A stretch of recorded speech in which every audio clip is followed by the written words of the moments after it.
Here we are. Yay. Good morning, All right. everybody. Anne is so chipper for 4 a.m. on a Tuesday morning. It's called coffee. Copious amounts of coffee. And I'm a double-fisted coffee drinker, so I Oh, that's understand good. completely. Cheers. Yes. Cheers. So cheers to you as well. So yes, welcome back. It is 9 o'clock here in the Pacific Northwest on a Monday, and Anne is already in the future on a Tuesday. And As so always. we always love that because we can look at future thinking. See? Yeah, it starts in Fiji, then gets to New Zealand, and then gets to Australia. So that's the There order. you go. There you go.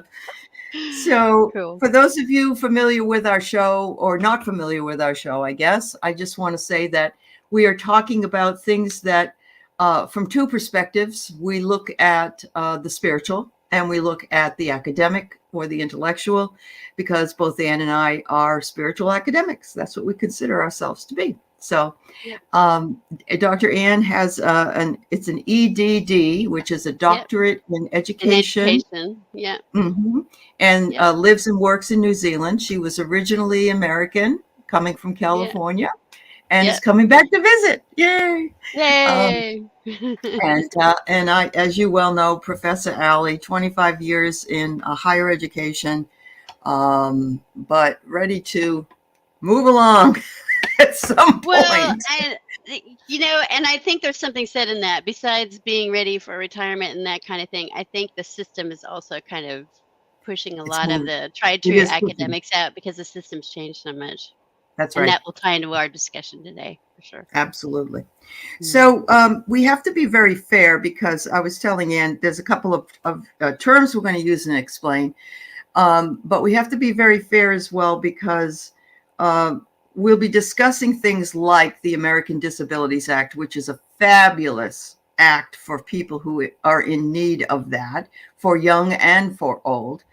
And Anne actually has a son who is not, it's down in New Zealand, but he is sort of under that kind of a Disabilities Act for what he does at his Yeah. school.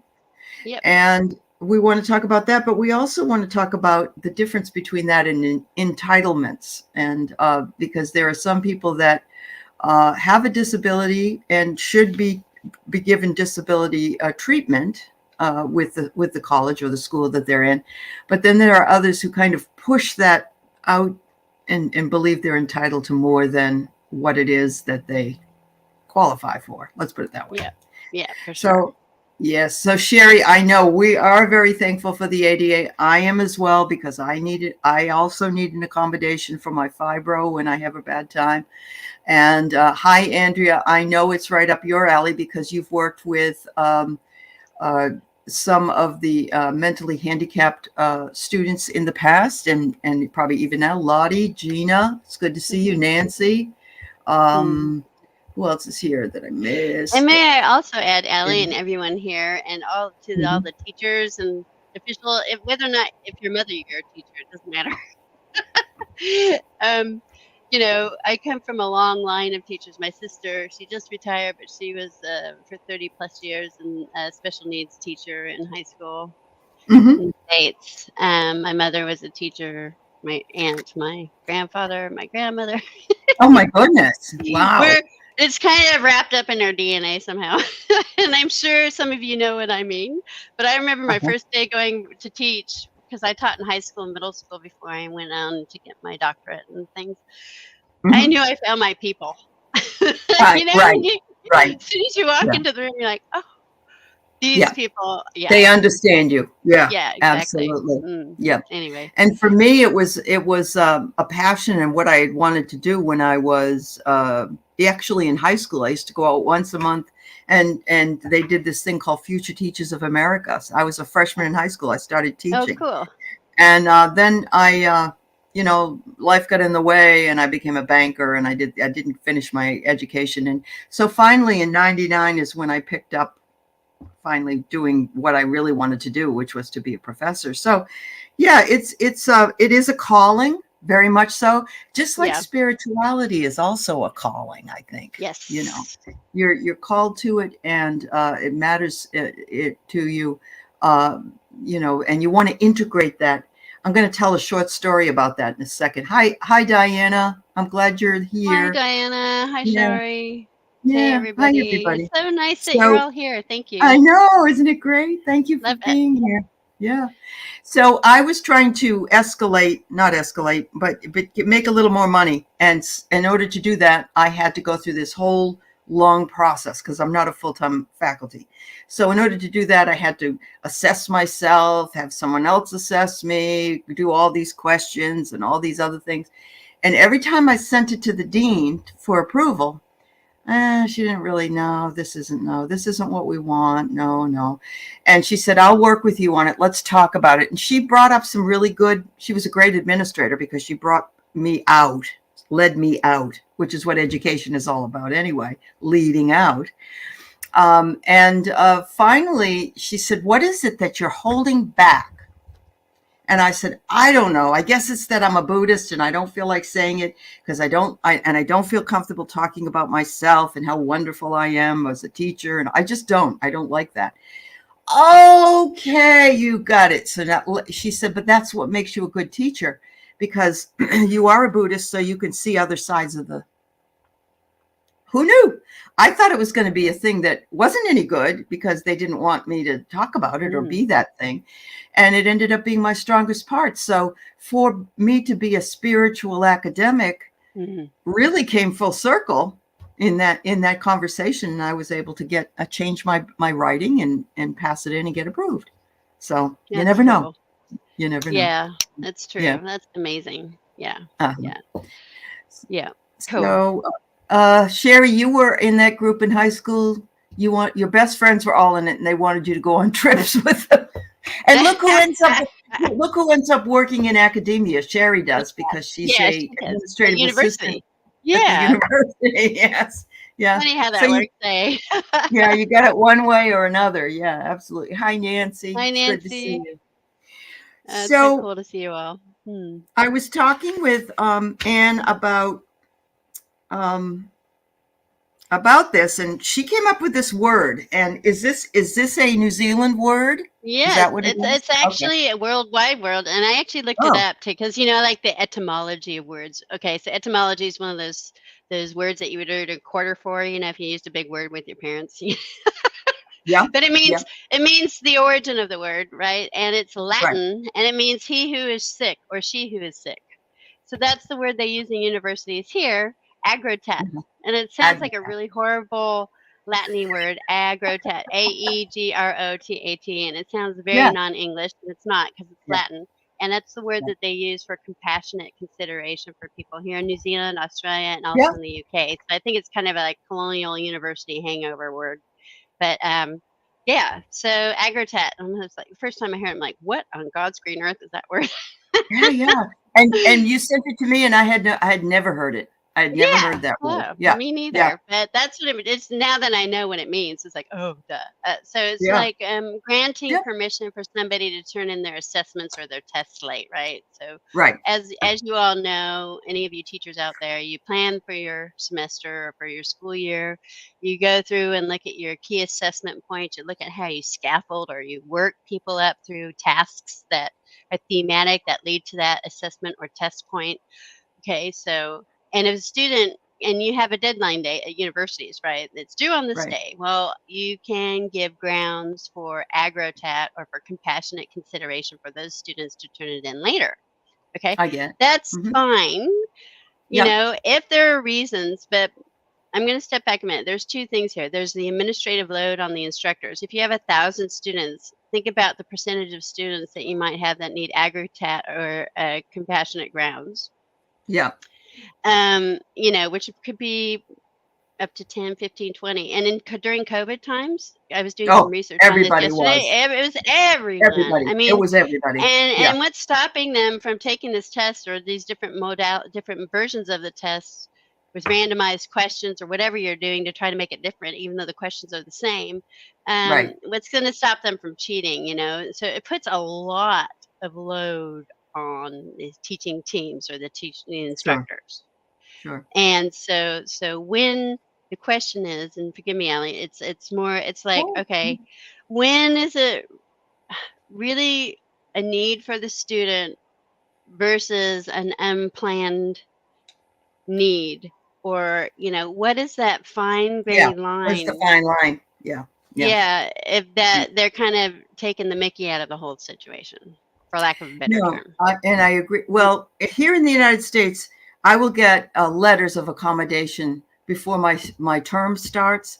So, Johnny has an accommodation. He can have extra hours to turn his papers in. He can do this. He can do that. And I say to them always, because you can't tell anybody about it. You can't show any favoritism, of course, but you have to provide for them, which I always do. But I also say, I have a lot of students. If I forget something, you need to once again remind me. Like if you're passing in something late and I give you a late thing, tell me, oh, remember I have an accommodation. That's fine. That's fine with me. But what I'm having real difficulty with and have had real difficulty with is that I have had students who have accommodations or didn't have them, and they are in the beginning of the class, they're told what they have to read. And I don't pick the readings in most of them online. They're done by a committee, but they know what they have to read. They can look it up and they can see what it is and make the decision if they want to take the class or not. Or if somebody came and said early enough, I can't read this because it will trigger me in my PTSD.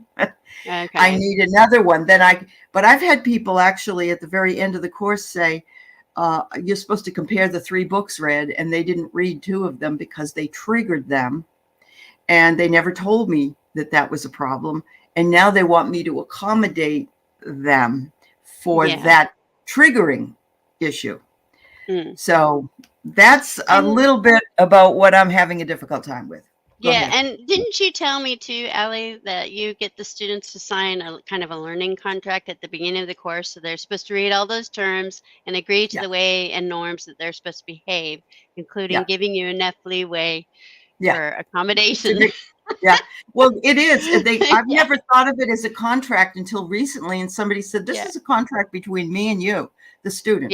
And so if you've got a problem with it, then you just need to let us know, early enough. Hi, Judy. Hi, Isabella. I think Diana said teaching music, calling just and spirituality is a calling. So teaching is a calling, and think about how much spirituality it takes to be a good teacher.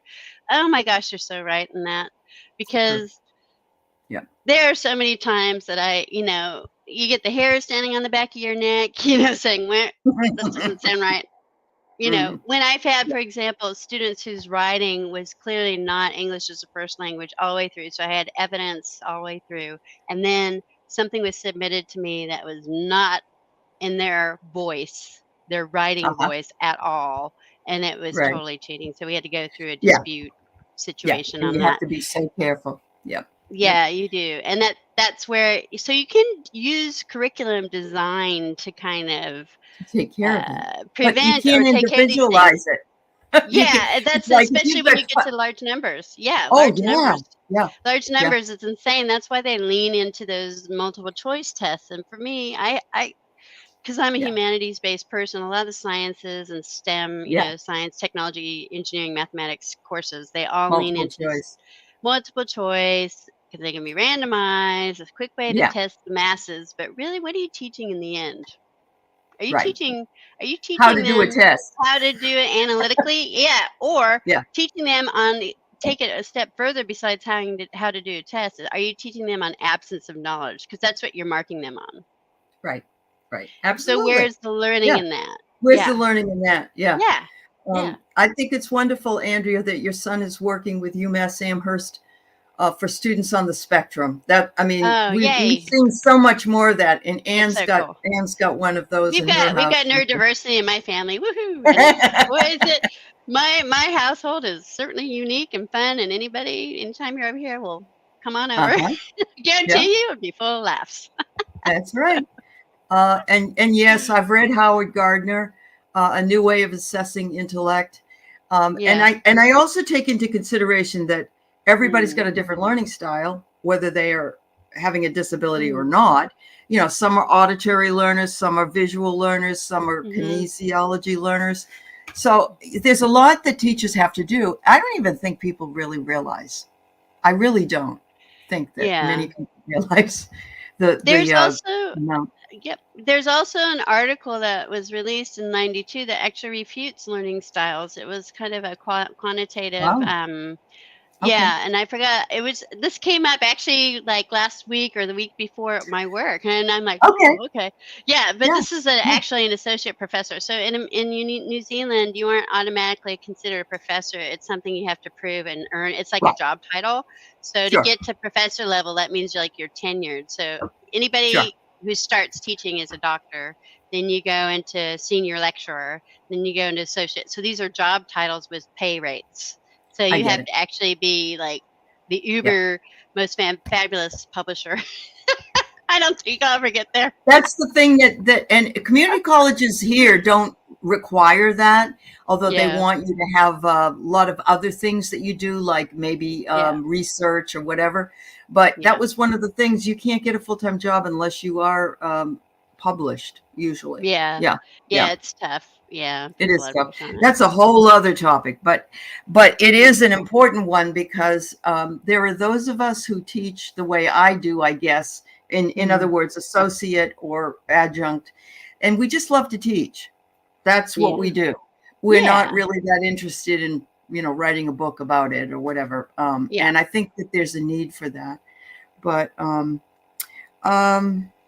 right. So the other thing I wanted to talk about was entitlements. Well, we've got accommodations, and we certainly have, um, even PTSD, of course, should be accommodated, and people having triggers for that. Oh, But for sure.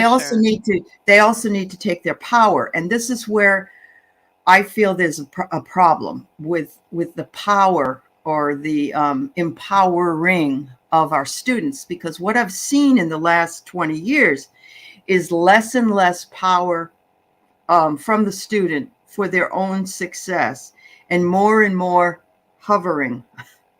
Well, By yeah. So instead of yeah, empowering, and right, right, you know, clearly, if somebody needs a Agrotech compassionate grounds, the timings and the thinking behind it, if they, I can understand a neurodiverse person panicking, who may not have the processing sure, skills or the planning skills if they're scattered, but that's what you do when you set up your course. You give them a suggested study guide, what they have to do each week. They tick it off kind of like a checklist, so yeah, they've got it written right in front of them, and they can, reverse engineer, so to speak, okay, this week on this month, I've got to do this, and I can, uh-huh, um, uh, yeah. Sorry, I see Andrea. I just want to comment on your comment there. Actually, I think this new energy of assessing intellect. Yeah. Well, what is intellect? Okay, right, intellect and common sense are two different things. I'm sure you found that out. The yes, distracted professor, right? yeah, they absolutely. might be intellectually to crunch something, and I've met plenty of nonverbal autistics who are smarter than you know what. Oh yeah, yeah, So they have a yeah, secret. They have a secret power. Um, yeah. but now, though, I will say that within the last 5 years, I have taught student success classes where there Oh, is that's a good. combination of intellectual, like where do I find this, and how do I find this, and Yes. how do I plan, and it's great. But there's Yeah. also a spiritual component with it, which makes me really happy without being. It's not religious at all, but it's like meditation, how wonderful it is for you, and things like that, and journaling, Yes. and things that I are more think that's spiritual. wonderful because you're doing a whole, they call it Waiora. Wai means water, ora means health. So they think, Yeah. in Te Reo Maori, in the culture, the indigenous culture in New Zealand, it's called the Maori people, Te Uh-huh. Ao Maori, world of Maori, and they look at the spirit as why water and Sure. ora, your Yeah. overall How health and fluid it is. well-being. Yeah, it Yes. is fluid, and how Uh-huh. it's so important to recognize that, because if you don't have that foundational basis of of peace, Yeah. and have any of you ever gotten so angry that nothing's going in your brain? that or you're like, I'm so mad, I can't think, and you don't know forgot what you're doing. It occupies, right. and so what you need students to come in at a peaceful, relaxed state to be able to Yes. absorb the knowledge and learn what you're doing. So Yeah. the At spiritual least by the acknowledgement is college so level. significant. Right. Yes, and Because yeah. here they're kind of afraid of it in the some of the states, the elementary level. They think that it's programming, but it isn't. It's trying to get them to, you've got that kind of a problem going Yeah. on as well. And I have to say, as a witness, being outside of the States, even before 9/11, I moved out of the States before 9/11 happened. Now that Uh-huh. I've been away from the States, and when I come visit or if I tap into the media, there's definitely a paradigm shift, and I'm sure, I'm not in it, and you can comment opposite to me, which is fine, you folks that are Mhm. watching right now, but it's been such a paradigm shift in education, and at the state Yeah, level, it it's has just been. so varied and different. Yes. Yeah. So Uh, Rossi's Dan says, "Do you think Biden will make community college free?"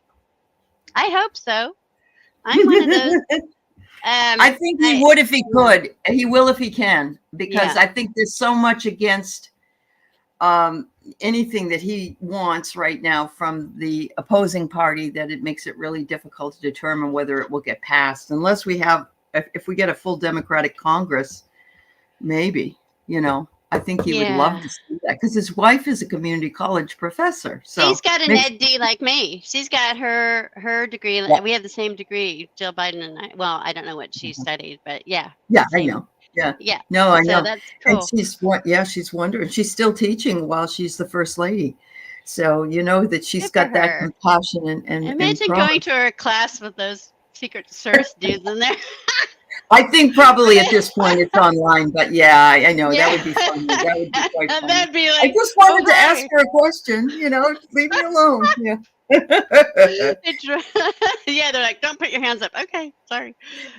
Well, it's interesting that you brought up the 9/11 because in 2001 I was living in Kentucky, and Kentucky's very red, and that's where my husband's from. And I got a job at this community college, and I was teaching reading to college students at the 4th grade level, if that makes Oh, sense. yes. So we're talking Wow. really So basic people literacy levels, like the let's read a literacy level. prescription bottle, let's get you onto a bus kind of level. Yeah. Right, Okay. right. They could be Very functional. sweet Yeah. kids, really Yeah. sweet kids. But so I would see them on twice a week, and 9/11 happened. I can't remember what day it was, if it was a Monday or whatever it was, or I can't remember what day. But the next day I went to class, and I stood up, and the first thing I said, "How is everybody? Is everybody okay?" Yeah. And I said, yesterday was horrible and it's very difficult. And they looked at me and they said, "You're the first person that's asked us that." Oh my God. And I said, "Are you kidding?" And they said, "No, Yeah. yesterday, right in the middle of math class, it happened," or, whatever class they were in. And they said the teacher just kept going, never said a word, went on. Somebody came Oh and my told him, he said, God. "Okay." And Nah. so there's where your spirituality and your compassion Yes. and action is missing. Absolutely. I Yeah. feel like it's a parallel teacher amongst the content I'm teaching, because if that student's not engaged, or group of students, or I'm sensing something's off, Mhm. straight away, or they say right away, straight away here. Um, I'm like, "Oh, okay, talk to yep. me. What's Let's talk. happening?" Yeah. Or yeah, yeah, yeah. Yeah. Yeah. Now, Yeah. there was a neat comment here. Andrea said, don't you think it's about re-implementing critical skills thinking? Yes, and this is also Oh, yeah. dovetails upon our AI conversation. Argumentation, logic, and reasoning, oracy skills. So the Mhm. ability to think critically, as well as to judge the resources that you're putting into things, right? So at that higher Right. level for AI, it's only as good as the information you put in, garbage out. So, True. Right. yes, so that dovetails on that. But with these people that are foundational skills, or who might have disabilities or challenges, there's Mhm. also, and I know teacher Barbara, she's not here, she spoke to it ages ago. It's universal design theory. That Yeah. there's a standardized Mhm. group for implementing different ways to reach different brain types and wiring types Right. Or people who Because have, we don't all learn the same way. dyslexia, Yeah. dyspraxia, Yeah. dyscalculia, which is not being able to. Dyscalculia is looking at numbers and they start changing. It's hard to read the mathematical numbers and do problems. So Yeah. there's all kinds Yeah. of stuff like that. And of course we have to make accommodations for that. It's We just do. when do we get too light on people? Yeah. Yeah, I Are know. we creating a generation that can't show up to work because they have the sniffles? Well, and that's true Yeah. too. You've got to, because we all had to do it. It's not like, well, Yeah. because I had to do it, Yeah. you have to do it. I don't mean it that way, but I do mean we have to empower you to know that these are what you have to do now. You're an adult. You've grown through this time. So that's what those classes are that I teach, Andrea, in in college success. We talk about critical thinking.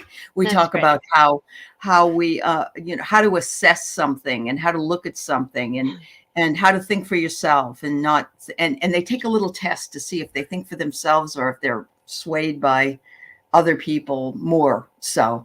And I've even gone into a class before and said, hi, everybody. Can you tell me? We're going to have a discussion today. And what I'd like to know is, when are you an adult? Do you know when you're an adult? Oh, well, nobody in the class is an adult, And I said, well, technically 18 you're an adult because you could be, driving or whatever. You're responsible for yourself.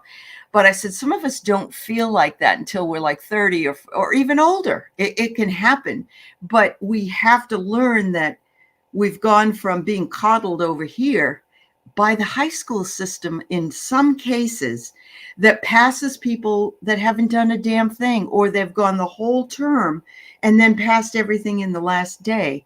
And they allow that in some of the high schools out here. I've seen it. My niece has dealt with it. And I can't do that. I can't have you do that in my class. And some of them are high school kids because it's the Running Start kids that come. But it's. So Rossi, I agree with you. Homeschooling has caused a disparity, but and I do see my son did it for 3 years, and he's not a genius, but he's very good at what he does. But of course, I was also a teacher, so that probably helped a little bit. But ignorance, yes, there are some people that should not be teaching their children. There are just some people that aren't equipped to do that, and so they're not prepared for the socialization that comes along with it either. Well, yes. Critical thinking becomes being political. Well, Andrea, Gen Z is politically involved. That they are. So there's something going on in there that's happening, even on a small level. But interesting that you're saying that about Gen Z too, because I was looking up all the generational differences last night, thinking about my daughter and how she's handled the world and what she's seen versus what we grew up with. I'm Gen X, people, so you don't know. Right. Anyway, right. And I'm a boomer, as everybody knows. Yeah. So and there are the computers came in when I was like first or second year at university. So so it's a very versus basically YouTube came in 2 years after my daughter was born. So that's all she knows. And I know what it like, and you do too, Aley, what it was like before and after. Anyway, but go ahead. Oh, sorry. What do you have there, Sherry? Let's see. She was taking a class in death and dying. It was an afternoon class. The teacher thought no one would show up. When she arrived to put a class cancel note on the door, they were all here, and it helped her deal with what just had happened. That's perfect. That teacher deserves, she deserves a medal. Yeah, she does. And it was a real teaching moment. She recognized the moment, because she could have still said, oh, everybody, I know you're depressed, go home, and relax or rest or whatever. But it turned into a teaching moment. Yeah. Wow. I think Go ahead. I was just thinking, the significance of 9/11. That was the one world event that everybody stopped in their tracks. That's true. That's very true. Even in New Zealand, I remember I was one of 2 Americans working in the company, just fresh off the airplane, as they say. Maybe a few months. I arrived in March before it happened in September, and everyone looked at me. When I heard it on the radio, I called my boss. I'm like, "What the heck is happening?" Put the interesting, colorful words in there. What's going on? He's like, "I don't know," and I'm like, "Ah." So I know. So, and we were supposed to get married 2 months after that, and nobody showed up except for my parents because they were too scared to get on airplanes. So I can't blame a lot of people, really. I mean, neither. It's like right now going on a cruise after to have a COVID and having all those problems on cruises. Even now, it's kind of not my. They're big not my petri dishes. Yes, just like airplanes. Absolutely true. So I'm wondering if some of the entitlement that happens with the young students comes from parental entitlements. And because there are a lot of people that believe they've been standing in line for a long time, so they're entitled to bust through and get right to the front. Or, I'm being silly here, but there's a lot of people that feel very entitled to a lot of things by virtue of the fact that they believe they've paid their dues, or I don't know, something like that. And I just wonder to myself, we do follow through. We do see these as models in our homes and in our families. And so I've got a disability, and my disability says I can't do this or this, but now I'm going to just make it everything. I can't do anything. I can't come to class today because I of my disability. I can't get my work done, but I'm entitled to it because do you see my point? And I'm not trying to be cruel. It's a very complex situation, isn't it? It is. Because there's a lot of interplay there with that subtext. You're telling yourself, oh, I can't do this. And then it becomes part of your schema, your ways of thinking and doing, and then it can be self-limiting. But I've also seen, on the other hand, a lot of people who are like, I don't have a disability, and they do. And they'll work through it and do everything to disprove that they can succeed. Right. And then the other thing that is a challenge is maybe the parental or other external factors having self-limiting thoughts about that person, and actually not letting that person grow and evolve to actually overachieve and overcome that. So it's a very not supporting them by empowering, instead disempowering. Wow. And I've seen that. I had a discussion with another parent of a special needs kid. So my son goes to a particular school, a special school, and every single child is so unique and amazing in their own way. Of course. But one of the biggest lessons he's taught me is my limiting self-beliefs on him are what prevent him from doing things. But that's, my son, and that's who I am as a parent. Now, you might get another set of parents or another family or another contextual environment which shapes that person as well. It's that whole nature versus nurture kind of argument going on there. Yeah. Let's see. Yep. Schema. I want to bring this up here. Too many people using victimhood cards, so to speak. Absolutely, Isabella. And I mean no disrespect to anyone that is disabled, because that is not what this is about. There are people challenged. That are or challenged. Correct. Yeah, that's the big word that you use here, is they're challenged or not. Yeah. And Andrea says, and Andrea's worked with this community for disability community for a long time. It just means differently abled. So it can begin without the labeling. And yet there are some people who choose to use the labeling in order to be entitled to what it is that they are wanting. So there's always a bad side, let's say, and a good side to everything. And we just have to work to bring those two sides. You want to get the blur. You want to get the best in between, like a Venn diagram. That's right. That's right. So you brought up the word schema, and I love talking about schema because I don't think a lot of people realize it, how it works. In my class, when we do that, we look at the different schemas, such as everybody's got certain experiences, certain education, and all of these things bring us to who we are. That's kind of what we talk about there. What about in your educational discussions? How would you describe it? No, I would say it's exactly the same. I don't think there's any cultural difference in that. I've heard schema used by different researchers. I know it's used a lot in educational literature, depending on what author you cite. language schemas or language genres. It's kind of, yeah. Anyway, but yeah. And then we've got generational schemas.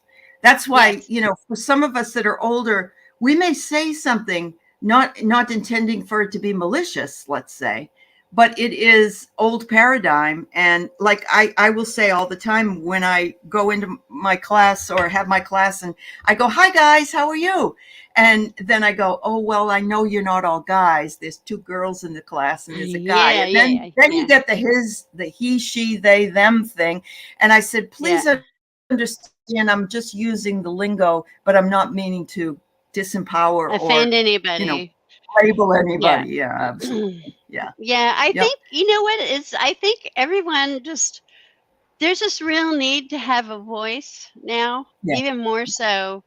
I think people are getting fed up with just taking things and wanting to speak up a lot more now, and even more so now as citizens, like, from the voice of the collective humanity, in terms of politics, the voice of the individual, because we've been so put down. The economies have changed. A lot more people are finding it harder to just live every day.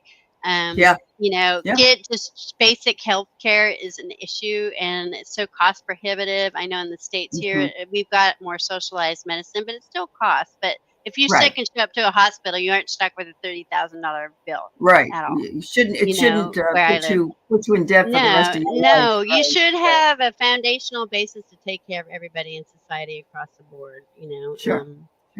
But so there was a question somewhere else. Oh, this was interesting. I'm going to get to it. Mary's, okay, cool. I just wanted to mention this, that yes, we do need to get off labeling everything. And also, Sherry, to your Isabella.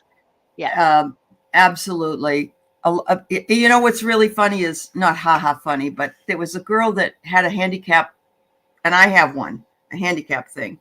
And for the car, a sticker thing that you can go and park somewhere. And this girl had parked, and she came inside and she was crying. And I said, "What's going on?" She said, somebody yelled out, "You don't have a disability. Why the hell do you blah, blah, blah." And she said, "I'm asthmatic and I have really bad asthma and blah, blah, blah." I said, "You don't have to explain that to anybody." Exactly. And that person had no right to do that to you. So there's that side of it as well. Which I find the hidden challenges in people, the amount of vitriol and nastiness that happens to people with hidden challenges like that is just shocking. It is shocking. It really is. Yeah. All right. So here's the question. Hi, Mary. Do you have any opinions on classism in school education, public versus private, etc.? That's interesting. It is. Yeah. Well, I can say this. What they've tried to do, because I remember, because I was obviously a product of the American system, at least through high school and master's up to that level. And everybody got to wear whatever clothes they wanted and show up to school. And believe it or not, and you all know this, "Oh, Billy Bob's got those fancy pants that I want to have," or whatever. Right. Here, it's all uniforms. You have to wear uniforms. Oh, really? Even in the public schools? Oh, public schools. They're expensive as heck, and they're thick woolen jumpers, sweaters, because it's so freaking cold here in winter. And guys have to wear shorts with long socks. It's crazy. But yeah, that's what they try to do. It's very much kind of like more the English UK style thing, but they've tried to level the playing field with students. And I thought that was really cool, even though it's super expensive. But yeah. Yeah, I've had students do papers on it. I've had students, should we have school uniforms? And they have very compelling arguments about that. They're like, "Yes, this is good. I think it was the only thing that you could add is you could put a barrette in your hair or a different, or you have a purse or something." But the classism really goes, but of course here you can wear anything you want to school. Well, that adds to it, but you can have the fancy earbuds, or the fancy, or the fancy stationery for school, and bullying. Yeah, that's true. Yeah, and it doesn't stop the bullying. It's rampant here too, people. So don't, it's not like the pie in the sky kind of country. Every country has problems. But it's a great question, Mary, and I do think that in some cases, these people may be more coddled because they're paying a lot of money to go to that. You could say the same thing though about university community college. I had a student who was graduating from community college. Hi, Greg. And he said, my mother won't come to my graduation. I said, what? No, my mother says community colleges are not real colleges. They're just, And I said, you worked so hard. I'm so sorry to hear that. That's really awful. But there are some people that feel that way because it isn't a university, then it's not a real college. And you know what? Yeah, I would challenge you all. Academia has its place in the world, but does everybody need to go to it? No. Okay, originally it was in the 30s, 40s, 50s. It's like, let's get people into manufacturing. Let's get them into factories. Let's get them certain levels of reading and writing, and then they can do jobs for the economy. Now, for some people, it's so cost prohibitive, and they're saddled with lifetime debt. People, it is, and the door. That's wrong, man. And it's become a business in a lot of cases. Yes, and so these people are not my students. Sometimes, not in where I am, unfortunate, but there are some people that say it's your client or it's the customer, and it's like, no, we can't take the humanity out of this. I won't do that, and that's awesome. That's awesome, Thomas. So you've got a creative way to do things to take care of yourself. I love it. Yeah, that's really good. And hey, Craig, and hey, everybody else that's popped in. Yeah, nice to see you. So Andrea's saying the challenges of disenfranchised populations, people of color, women, differently abled, get pigeonholed. And when they say no more, they become radical. Yeah, absolutely true. Yeah. Absolutely true. Yep. So, here we go. Rossi says the disparity is it's more hurtful between school districts. That's very true too. If you live in a poverty-ridden area and you have to go to that school, then you're automatically labeled as this instead of being at this other high school, let's say, that's, got a lot of people of upper class means. So I think that's fascinating, though. I had no idea you had to wear uniforms to the colleges. Yeah, absolutely. The colleges is where it's particularly bad. And they have to wear the funniest old shoes. I mean, you guys, if I showed you, they call them Roman sandals here, but they have, and down to the shoes, you can't wear like Doc Martens with colored stitching on them. It has to be fully black Doc Martens, but you can wear Doc Martens. And it depends, and it's very different based on the school. But my kids went to a really big one. It was pretty insane, actually. So there's this huge secondhand market for the uniforms because they're so expensive. You could spend $400 on clothes for a year, $400 to $500 Kiwi, which is half that US, but still that's a lot of money, right?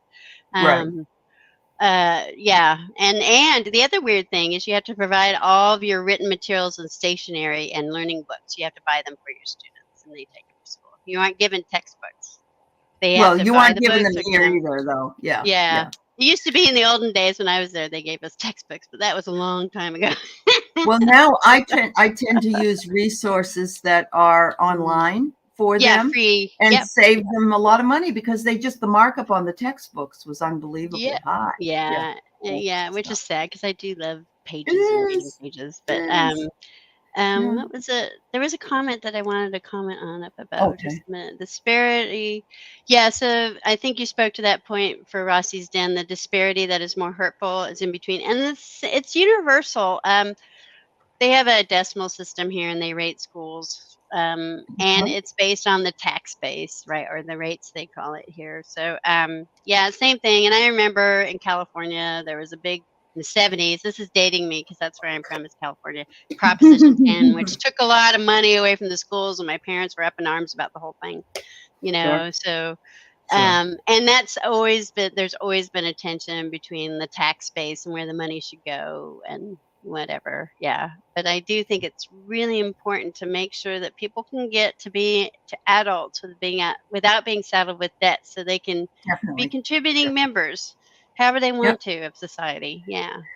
I will tell you, Yeah. that there is a program that's more seen in Europe and some of the other countries, and that is called a gap year between high Yes, school. they do that here. They do that here. Uh-huh. Yeah. Uh-huh. They call it your And OE, your overseas experience. And oh so yeah, you isn't it earn all your wonderful? money and you go, well, look, Yeah. New Zealand's 2 islands plus a lot of peripheral islands. People want off.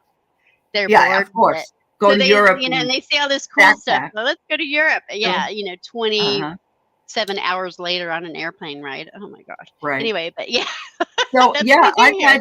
I had my European students come and say, the gap year saved my life, and I waited a year Yeah. before I went to college. Yeah. And American parents actually said, "Oh no, if you do that, you'll never, ever, ever go back to school. You can't do that." And I remember thinking that, and my son had graduated from high school in 2002.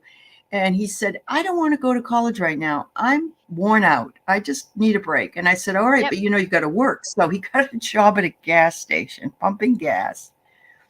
And I knew this would happen. 6 months. 6 months. Yeah. I'm ready to go back to school. I knew Yep. it, and I've said it so many times, but so many parents that want their children to go to college, even though they may not have the interest or, and they think, "Oh, well, my kid will never go. My kid will never go because, and Yeah. if he doesn't go right from high school," which is to me was BS. So yeah, this gap year is It's great. very Mhm. common, and my friend in the States, her kids did that for several years, and then realized, hey, we need an education on their own. So obviously, there's that tension when they're young adults. They have to come to these decisions on their own because otherwise they're Yeah. saddled with that debt because their parents told them to. So, Yes, absolutely. yeah, that's cool. Absolutely. Yeah. But when I was in Massachusetts teaching in my first 10 years of teaching, I had students actually that weren't able to make any decisions on their own at all. I remember girls who would have a headache, let's say, and they Oh would gosh. call their mother from the cell phone and ask if it was okay to take a Tylenol. Oh wow. Yeah, So, that's there's yeah. the disempowering again. That's Yeah. the hardest thing. Yeah, And I think also in addition, and I don't know if this is so much in the States, but here it's so expensive to even rent. It's such it a is. crazy market that you Yeah, get multiple generations living in a household now, which yeah, creates another set of dynamics and other ways. It gives them an opportunity to save money, but it also yeah. makes life a little cushy for them too, right? Sure, So sure. It anyway, does. yeah, It does. yeah, Yeah, cool. there are limiting belief systems, Andrea, and at the same time, there's Yeah. also the expectation. So it's almost a push-pull in all of these things. There's a push and a pull. There's a good part of it and a not so good part of it, just like everything else. But I know also that if I have students that are in their 30s that have waited to come to college, they're sorry, the Asian student from China or Japan or Korea, best students in the world, always get straight A's, want to do better, and that's the way the older students are because they want to be there. They're Mhm. interested, So yeah, very Yeah. interesting. Yeah. Um Yeah, and there are cultural differences too, and even in True. the ways of teaching and the research literature in the Western institutions versus Eastern institutions is very, very different. And what we Yeah. found here in New Zealand, a lot of those students from Eastern kind of cultures have a hard time coming into situations that aren't strict lecture absorb kind of modalities. They're used to that more than they are to, hey, did you do your reading? Let's do this activity in class today and see what you've got from your learning. That's And, right. and then No, that's right. I have to talk They're to people. And then, mortified. They're mortified if the teacher calls on them. Oh, I don't want to talk. Oh yeah, no. they're like, oh, no, not me. Yeah, cool. Yeah, Yeah, Sherry, you make some really good points there. Yeah, it yeah, is. your kids live with you because it's too expensive. Yeah, you're right. It's just Yeah, crazy. And it Rossi's is. Den, the helicopter parents. Yep, there's Yeah. that whole situation going on. Yeah. So Mm. let's figure out or speak just a little bit in this last 10 minutes or so about the Sure.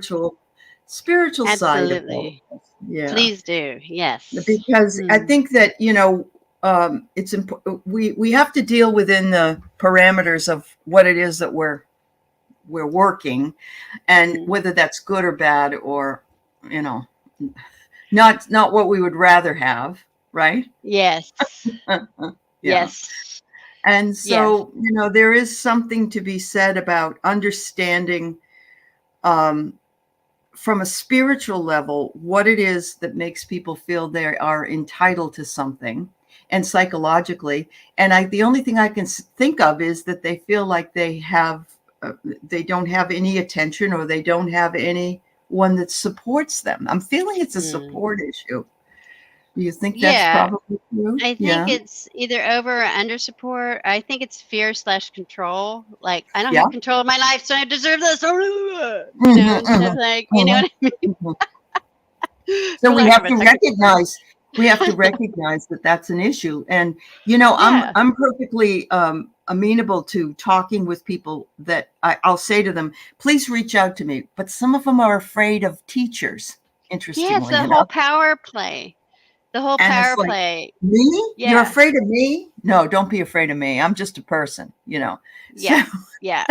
Yes. Yeah. Yeah. A lot of fear of not knowing how to use the system. I mean, you know, you got all those transition pedagogies for first years at universities, you know, ways to get them comfortable about being and learning how to be a student at that level and all the expectations.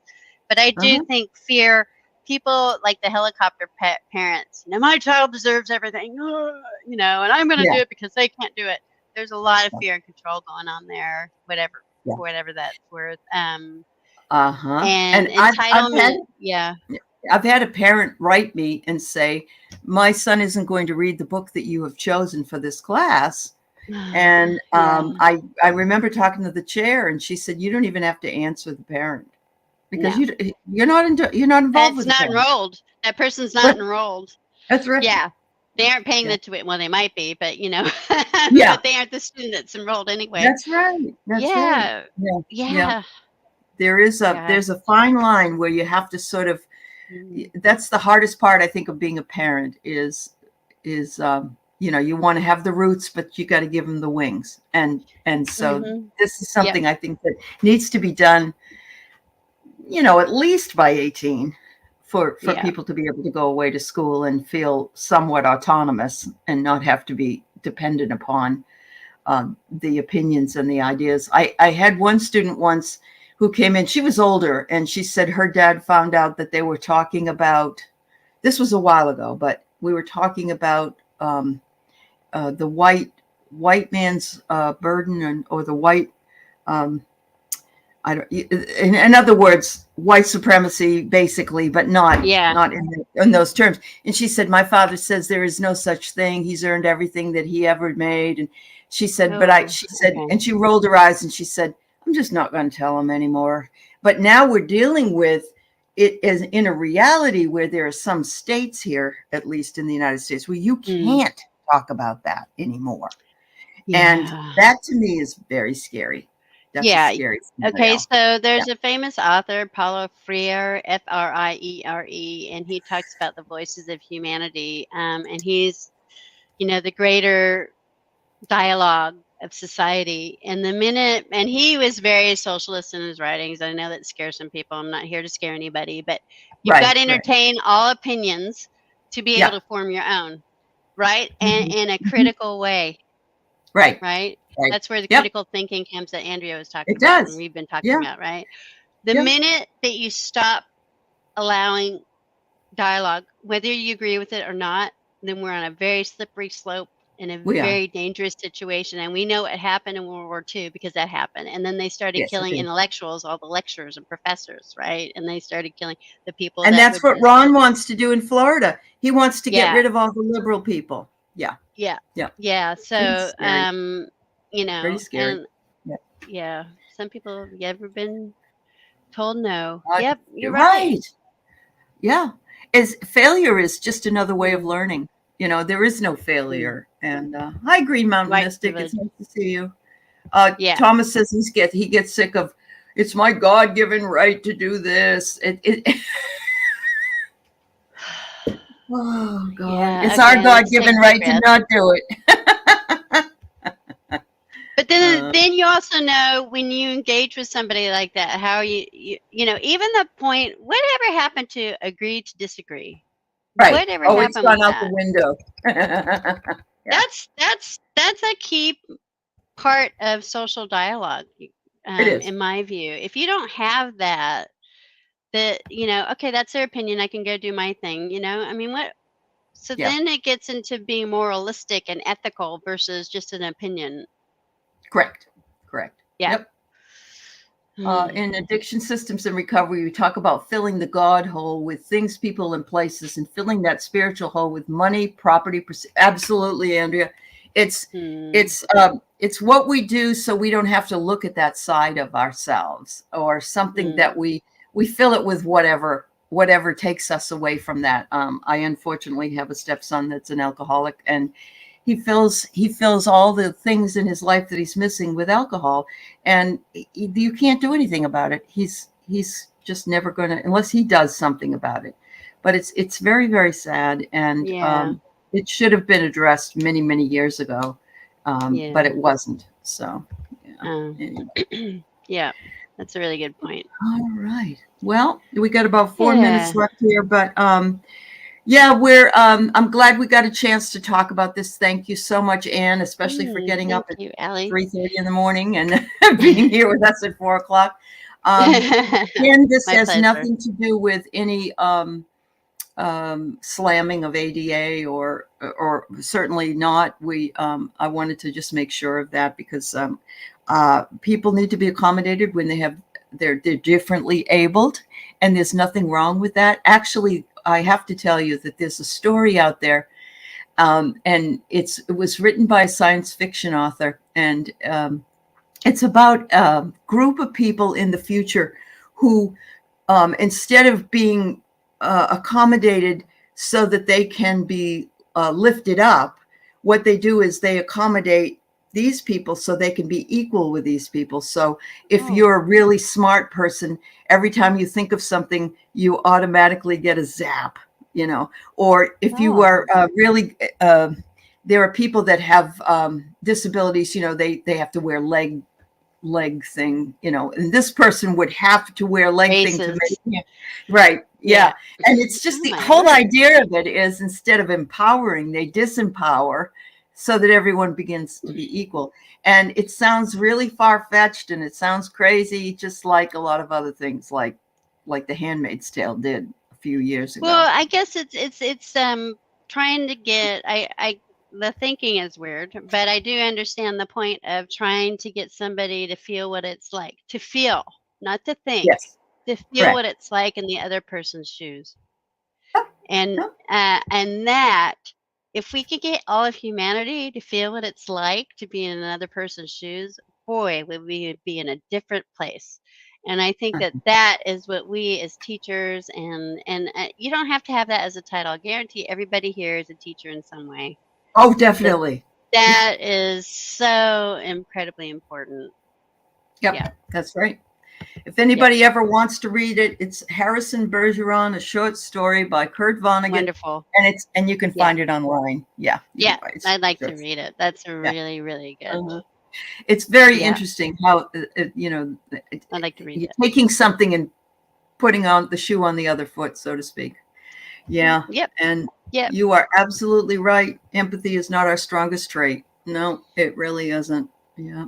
But that's okay. At least we have the capacity to work on it. And where there's life, there's hope. So that's true.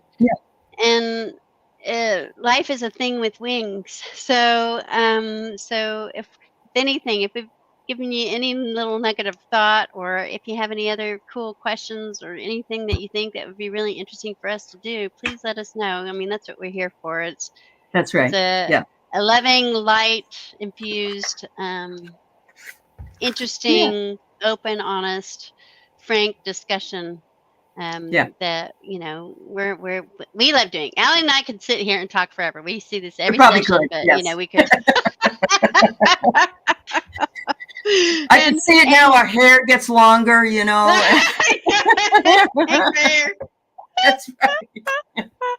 All right. It's all That's good. great. Well, thank you, everybody. And thank you for your input.